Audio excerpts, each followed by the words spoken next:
महाभारत में यूं तो अनेक पात्र हैं और उन सभी से जुड़ी कथाएं भी बहुत रोचक हैं। महाभारत के शूरवीर योद्धाओं में कर्ण का नाम भी लिया जाता है, जो कि दानवीर थे और पराक्रमी भी। पर फिर भी उन्हें पूरे जीवन भर अपमानित होना पड़ा। कर्ण को मिला यह सारा अपमान और दुख उनके पूर्व जन्म का प्रतिफल था। कर्ण अपने पूर्व जन्म में दंभोदवा नामक एक असुर हुआ करते थे। उन्हें वरदान के रूप में सूर्य देव से 100 कवच और कुंडल प्राप्त थे। सूर्य देव के वरदान अनुसार उसकी मृत्यु तभी संभव थी जब कोई इन कुंडल और कवच को तोड़ दे। साथ ही कोई ऐसा मनुष्य जिसने 1000 साल तक तपस्या की हो, वो अपनी 1000 वर्ष की तपस्या के बल से ही एक कवच तोड़ पाएगा। और इसी कारण बड़े बड़े कुशल योद्धा भी रणभूमि में दंभोदवा असुर का सामना नहीं कर पाते थे। सूर्यदेव से मिले वरदान के कारण दंभोदवा को अहंकार हो गया और वह लोगों पर अत्याचार करने लगा।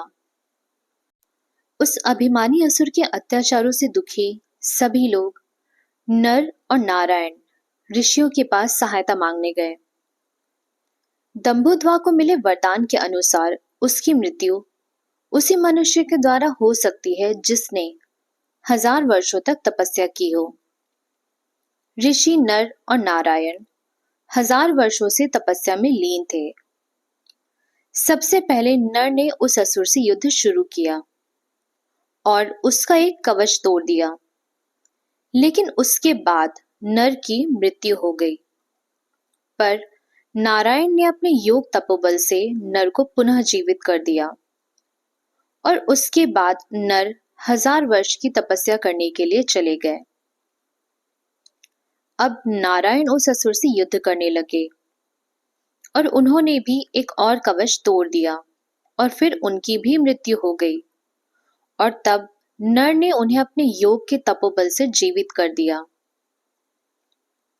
नर और नारायण का दंभोदवा से युद्ध करने और कवच कुंडल नष्ट करने का क्रम यूं ही चलता रहा और इस प्रकार उसके 99 कवच कुंडल नष्ट हो गए। इससे दंभोदवा बहुत ज्यादा भयभीत हो गया और अपने प्राणों की रक्षा के लिए उसने भगवान सूर्य की शरण ली। अपनी शरण में आए हुए दंभोदवा को सूर्य देव ने सहायता करने का वचन दिया। उस असुर को ढूंढते हुए नर और नारायण भगवान सूर्य के पास पहुंचे और वहां पहुंच वे दंभोदवा को युद्ध के लिए ललकारने लगे, किंतु सूर्य भगवान ने दंभोदवा को छुपाए रखा। ऐसे में नर और नारायण सूर्य देव से भी कुपित हो गए और उन्होंने कहा, हे सूर्य देव, आपने पुत्र की भांति दंभोदवा को अपने पीछे छुपा रखा है, इसलिए अगले जन्म में दंभोदवा का जन्म आपके तेज से आपके पुत्र के रूप में ही होगा और कवच और कुंडल होते हुए भी वो मृत्यु को प्राप्त होगा और साथ ही उसका अंत करने के लिए हम भी पुनः पृथ्वी पर जन्म लेंगे। अपने पिछले जन्म के कर्मों की वजह से ही दंभोदवा का जन्म कर्ण के रूप में हुआ और श्राप के कारण कर्ण का जन्म सूर्यदेव के तेज के कुंडल और कवच के साथ ही हुआ। पूर्व जन्म के नर और नारायण ने द्वापर युग में महारथी अर्जुन और भगवान श्री कृष्ण के रूप में जन्म लिया। महाभारत में श्री कृष्ण कर्ण के मृत्यु के इस रहस्य को जानते थे और इसलिए महाभारत युद्ध के समय उन्होंने देवराज इंद्र को ऋषि के भेष में कर्ण के पास दान लेने जाने को कहा। श्री कृष्ण के कहे अनुसार देवराज इंद्र ने वैसा ही किया।